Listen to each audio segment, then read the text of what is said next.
Howdy-ho, Joe Gilder here from homestudiocorner.com/PreSonus. If you haven't signed up there, you can check out all of my free PreSonus Studio One videos there. Today I want to talk about sends, or the send feature within Studio One. Every DAW has some sort of a send feature, and they usually show up near the plugins. So here the inserts or plugins go here, and the sends go here.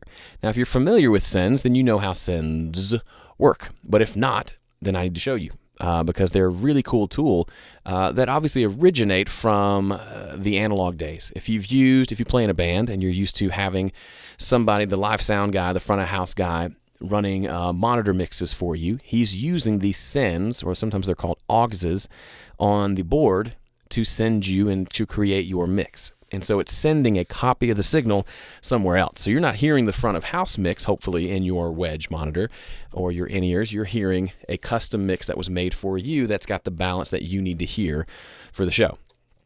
So sends are the same thing in Studio One. Now, I don't use them in that sense. You can use them to create headphone mixes and things like that. But the majority of my use of sends comes from mixing. And the most common thing is using a send to send a copy of that signal to some sort of effect. So let's take a delay, for example. Let's say I want to put a delay on this lead vocal. You're the one I love the most.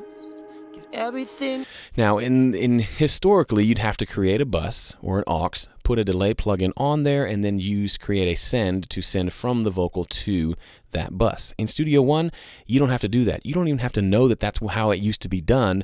You literally just find your delay, which I'm going to use this analog delay over here, and you drag it onto the send section. So normally you drag a plugin here into the actual insert on the track. We want to do this as a send because I want to control the amount of vocal being sent to this delay and perhaps even change sections of the song where the delay is happening, and I can do that more easily by using a send. So rather than dropping the plugin here, I drop it here in the send section.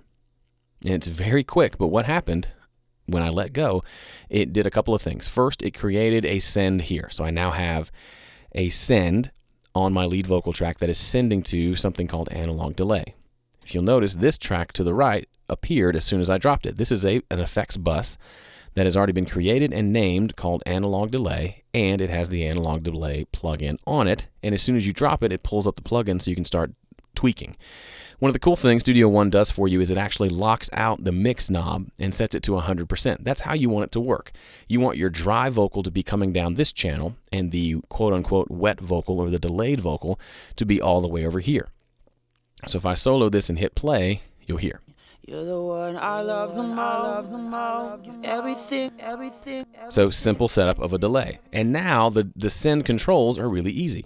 If I want to turn the delay off or on, if I'm just trying it out, I can click here and the delay goes away. You're the one I love the most. Give everything I left you for. So I can turn it on and off here. By the way, you can automate this. So I can turn the delay on and off on certain sections, for example, on a chorus or on a particular phrase where I want a nice delay to be there. I can turn it on and off here. The second control is this, which is the send level. This is literally how the volume, it's like a sideways fader of how much of the vocal I'm sending to the delay, which we can adjust by just clicking and dragging sideways. You're the one I love the most. Give everything I left you for. So you can dial that in pretty well. Now, some people wish there were actual faders that you could click up and down, and that's, I understand that.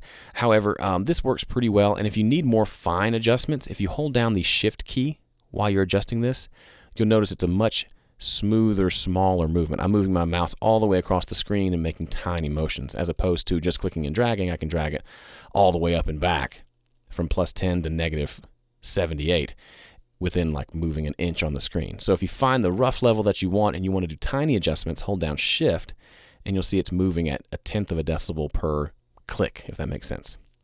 Also, another quick tip, this works on the faders down here and on the sends. If you hold down command, or on the PC it's probably control, and you just click on the fader, it'll jump to 0, which is sending this signal at the exact same level as the fader down here. It also works on faders. If the fader's down here like this and you click on it like that with holding down command, it'll jump up and go directly to 0.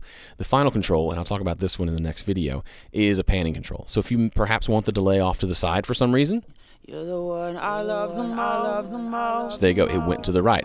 Now this particular delay is a ping pong style delay, which actually plays it to the right, and then one of the pings of the feedback will play on the other side. But if it was set up as a normal stereo delay, then it'll sound like this. You're the one I love the most. So we've got it panned to the left. We can pan it back to the right. Same deal, just click and drag, or command click, and it'll jump right back to the center. Okay, so that's how sends work. You can do this with distortions, reverbs, delays, anything you want to do. If there's a reason you want to send a copy of this somewhere else, a send is how you do it. Now, if you don't want to pull a plugin in and do it that way, you can just click plus here, and you can add a bus channel, add an effects channel, or send it to any existing bus that's already in the system by simply clicking on plus and selecting what you want. So I showed you the easiest way, but you can also get in there and make it more manual if you want to. But why not just drag the effect you want right there and be off to the races? Okay, I'm Joe Gilder from HomeStudioCorner.com. Thanks for watching. See ya.